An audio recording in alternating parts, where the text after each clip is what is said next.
Dă la mam. Dă la mam. De că nu mai vrei să-i dăm acum. Stai că ți bag înapoi. Nu stai că-ți dau alții. Stai că furăm banii, mă. Să mă duc la magazin. Gata, am furat, plec la magazin. Să imediat la comandă, să mor eu. Furăm banii și mergem la magazin să Hai, cumpărăm ia-ți. crochete. Ia-ți.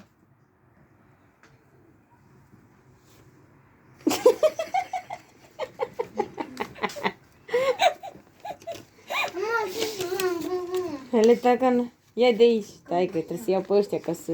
Adică nu mai dă să mor eu dacă mai uită înapoi. Ce? Banii mei! Lasă, Ce-o de cap? lasă-mi banii tu că mă duc la magazin.